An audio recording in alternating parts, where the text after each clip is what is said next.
This paper is entitled Inhabiting Middle Space, Prophetic Modes of Belonging. This paper presupposes the claim that the Catholic Church both calls for justice in the world while simultaneously practicing injustice within its own institution.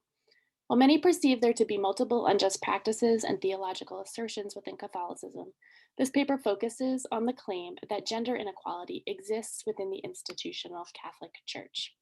It explores the paradoxical reality that while many Catholic women acknowledge this inequality, they simultaneously negotiate diverse ways to participate and resist from within the community of the faithful. This paper has three sections. The first section is a brief overview of how the emergence of Catholic feminism in the 20th century began to name and resist unjust gender roles and theologies that perpetuate gender inequality in the Church.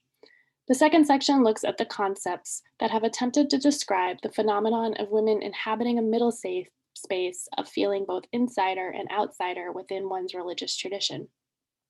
Particular attention is given to the concept of cultivated ambivalence, coined by Mary Bednarowski. The third section explores from an ethical standpoint how participation and resistance are not only possible, but necessary if one chooses to remain. The ethical imperative for people experiencing this paradoxical relationship within the Church should be to engage in resistance that offsets complicity. The first section, gender inequality in the Catholic Church. Two significant events in the 1960s, that began in the 1960s, that were integral to creating a US Catholic feminist movement were Vatican II and the beginning of the second wave feminist movement. While the documents and decrees of Vatican II empowered lay Catholics to actively participate in church, the second wave feminist movement empowered certain groups of women to mobilize against sexism in society. Out of these two events grew a movement of American Catholic feminists. Catholic feminists define their feminism through their commitment to the gospel of Jesus for social justice, liberation, and radical equality. Their unique critique of sexism was not just against societal injustice, but against sexism in the church as well. The challenge of sexism within the church was rooted in the message of Vatican II's universal call to holiness. Not all Catholic women were on board with this challenge, and not all women who claimed a feminist identity and ideology had the same views on how to challenge the institution nor how to transform it. In the early Catholic feminist movement, the majority of leaders and organizers were white women coming from middle to upper class backgrounds. Many had the opportunity to be educated and benefited greatly from white privilege. The critique of the second wave feminist movement also holds true for early Catholic feminist movements. Many early white Catholic feminists were claiming a universal experience for women in the church and leaving out many voices. Just as early white Catholic feminists challenged the dominant white male, largely celibate theological world, the rise of womanist and mujerista theologies critiqued white feminist theologians and activists and shed light on intersectional experiences of church and society. Catholic women of color rose to prominence in the early feminist movement, and their activism and theology was rooted in their faith and in their racialized and gendered lived experiences. Since the 1960s, the Catholic feminist movements in the United States have expanded, been rightfully critiqued, and continue to shape Catholic theology and church. It is important to note that the Catholic feminist movement was never unified and has always contained a plurality of traditions that speak to many strands of theologies and activism that have arisen from the contextualized and lived experience of Catholics of all genders. So, section 2, the insider-outsider phenomenon occupying a middle space. Catholic feminists, ethicists, and theologians created space and articulation for challenging gender inequality in the church.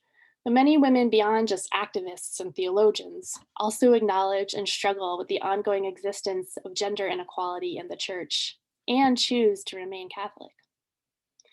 While women are intentionally disaffiliating from the church due to various reasons, women are choosing to stay for various reasons and continue to problematize the seemingly binary choice of staying and or leaving the tradition completely. Multiple scholars of religion in the latter half of the 20th century and early 21st century have attempted to describe this phenomenon of women choosing to stay within their respective traditions while acknowledging gender inequality and sexism within the traditions. There's also a variety of names that have been kind of put on this phenomenon. Mary Daly in 1984 called Otherness. Elizabeth Schusser-Fansra talked about resident aliens in 1992. Miriam Therese Winter, Adair Loomis, and Alison Stokes suggested a concept of defecting in place in 1994.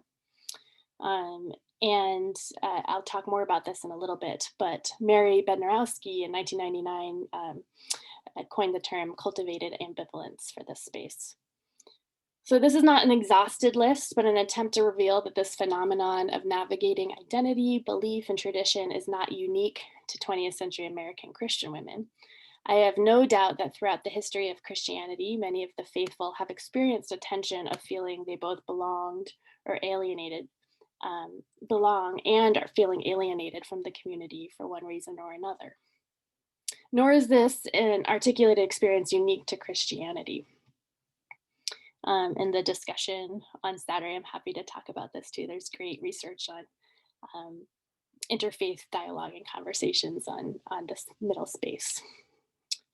I find it illuminating to name these concepts not only to shed light on narratives and experiences of faithful, but also because in my own pastoral work as a chaplain, I found that these concepts were helpful when sitting with young people who are expressing feeling in the space of belonging and alienation and struggling whether to leave or stay in the church.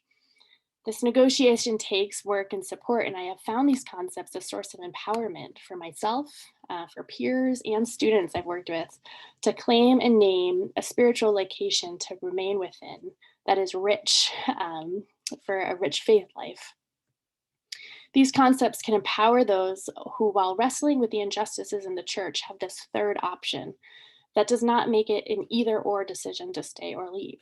These concepts can give affirmation to experiences so that one does not feel that they are straddling that line alone, nor forced into a decision point, but can exist in a lived, empowered reality of paradox. For the sake of time for this presentation, I just highlight one concept, cultivated ambivalence, that I mentioned Mary Bednarowski coined in her book, The Religious Imagination of American Women. Her book describes at length experiences from women in the United States who have feelings of ambivalence that she noticed through her research towards their religious traditions. Bednarowski's first chapter lays the groundwork for the rest of her book, arguing that ambivalence should be a new religious virtue. She describes these shared experiences of many women across religious traditions in the United States who experience degrees of ambivalence towards their religious traditions and refutes the popular belief that being ambivalent is equated to being in a state of indecisiveness or confusion. She instead offers an alternative vision of ambivalence as a vehicle for creativity and a virtue to be cultivated. Bednarowski highlights instances of this type of ambivalence within narratives coming from women within various Christian traditions, Jewish traditions, and Buddhist affiliations. Bednarowski argues that within this state of ambivalence, there are three tasks in relationship to an individual in their tradition. One is to maintain a critical distance. Two is to commit to conserve the tradition's deepest insights. And three, to move towards innovation and transformation. She explains further, quote, "It is an ambivalence that demands wariness, that does not lapse into cynicism, loyalty that does not succumb to docility or resignation, creativity that flourishes on the margins without losing sight of the center," end quote. The concept of cultivated ambivalence attempts to shift the experiences of ambivalence from one of confusion to one of agency. Maintaining a critical distance does not mean disengaging, but feeling healthily detached from the ongoing effects of sexism within the institution. Viewing ambivalence as a virtue can serve as an access point for creativity and empowerment. It creates room for both doubt and thoughtful, informed critique, while simultaneously acknowledging cherished Catholic traditions and rituals that bring meaning to life. Women are remaining in their traditions on their own terms, finding a sense of spiritual home and agency in a middle space where they feel they are both insider and outsider. Though it is not enough to just leave it at finding belonging. Bednarowski explains the story she writes about have the quote, dynamic reality with the capacity for both good and ill. By acknowledging their willingness to shape this formative power in ways that are transformative, women make it clear they do not experience themselves at the mercy of their traditions, but instead are responsible for them along with other members of their community. End quote. Choosing to stay within an institution that one feels is unjust is only the first step.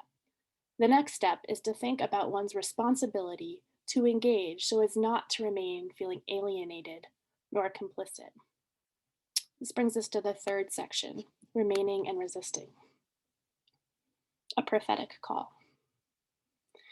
This third section addresses the next step, how to remain and resist, so that one can engage within these spaces and not remain alienated nor feeling like they are complicit. The ethical question centers on how to creatively utilize this space of insider-outsider in order to resist unjust structures, laws, and theologies and remain with integrity. Some questions to think about are, is staying within this structure a realistic possibility? If one is to remain, can cultivated ambivalence be a stance of empowerment and agency? The point is that from an ethical viewpoint, one must determine when participation becomes unjust complicity or harm, or an opportunity for resistance that offsets complicity or harm for oneself or others. Not all Catholics are called to be ethicists within the academy, but all can be invited to discern how they are to be ethicists in their praxis of faith and participation in their faith communities. This occupation of middle space can be a prophetic stance from which to speak, act, and participate. Bednarowski's 3 tasks of cultivated ambivalence to critique, conserve, and transform can support a prophetic stance. I suggest that prophetic ambivalence is an active commitment to slow work, transformational work, and all rooted in the knowledge that the church is beyond a structure and beyond an institution. It is not rooted in false hopes that the church will suddenly change overnight, but that people are the church, and in their very actions, they are creating church.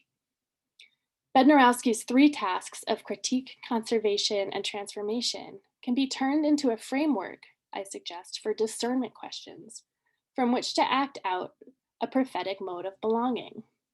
And I suggest those working perhaps in chaplaincy and with students can offer these discernment questions in the form of sort of a pedagogy too of working with students, either in a classroom setting or even in spiritual direction or one-on-one work as well. Happy to talk about this further in our conversation. So these 3, critique, conserve, transform, these are sort of the 3 questions, and then there's many more detailed questions, but the sort of broad questions I'm thinking about around critique. What do you find challenging about the Catholic Church? Conserve. What is it that you love about the Catholic Church? And transform. What are your hopes for how the church can move and be more reflective of a liberative nature of Christ? And how can you embody these hopes through praxis now? Prophetic ambivalence is not only relevant to women's experiences in the church, and I hope we can discuss this further too. I think this paper and my own research is around sort of particular women's experiences in my time working as a Catholic chaplain at a women's college. But I do think that this framework is for all genders and can also be applied for questions of why people feel alienated in many different ways as well within the church. So this 3-movement approach of critique, conservation, and transformation for the benefit of moving the church towards liberation for all, guided by the Spirit, is deeply rooted in fidelity to Catholic tradition. All Catholics should be inspired to be actively engaged in discerning these 3 movements together as members of the body of Christ.